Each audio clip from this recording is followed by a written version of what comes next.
भाजपा की लिस्ट मोदी और राम लहर के नाम पर विश्वास से भरी है पार्टी। 51 में 24 मौजूदा सांसदों को दिया गया टिकट। उत्तर प्रदेश में प्रत्याशियों की पहली सूची में भाजपा ने राम लहर और मोदी की गारंटी के बूते आत्मविश्वास से लबरेज होने का संदेश दिया है। पार्टी ने 51 प्रत्याशियों में 44 मौजूदा सांसदों को टिकट देकर ये भी संदेश देने की कोशिश की है कि मोदी सरकार के खिलाफ कोई सत्ता विरोधी लहर नहीं है। करीब एक वर्ष पहले भाजपा ने जब लोकसभा चुनाव के लिए पहले दौर का सर्वे शुरू कराया था, तब सर्वे में पार्टी की 30 से 40% मौजूदा सांसदों की रिपोर्ट नकारात्मक आई थी। सर्वे रिपोर्ट मिलने के बाद चुनाव में बड़ी संख्या में सांसदों के टिकट कटने की आशंका जताई जा रही थी। यही नहीं, केंद्रीय नेतृत्व की ओर से कराए गए सर्वे में भी सांसदों की जमीनी रिपोर्ट ज्यादा अच्छी नहीं थी। उसके बाद मध्य प्रदेश, राजस्थान, छत्तीसगढ़ सहित 5 राज्यों के चुनाव में प्रधानमंत्री नरेंद्र मोदी ने मोदी की गारंटी का नारा दिया। राशन से लेकर आवास, सड़क से सुरक्षा और रोजगार से इलाज तक मोदी की गारंटी के नाम पर उत्तर से दक्षिण तक और पूर्व से पश्चिम तक युवाओं, महिलाओं, किसानों और गरीबों को साधने का अभियान शुरू हुआ।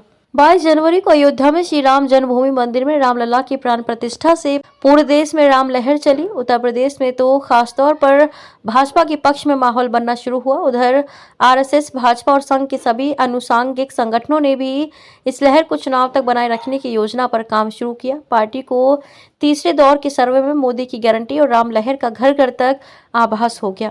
इसी के बूते पार्टी ने 51 में से 44 मौजूदा सांसदों को प्रत्याशी बनाने और हारी हुई 4 सीटों में से 3 पर हारे हुए चेहरों पर ही दांव खेलने का जोखिम उठाया है।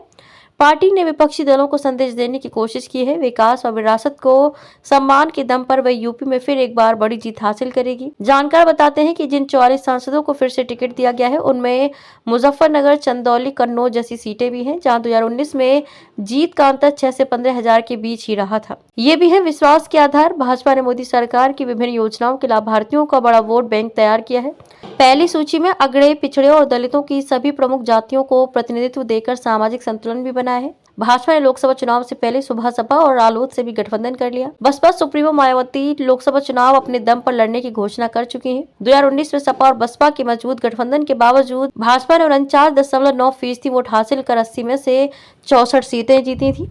ऐसे में पार्टी को उम्मीद है कि त्रिकोणीय मुकाबले में वे मौके का फायदा उठा लेगी।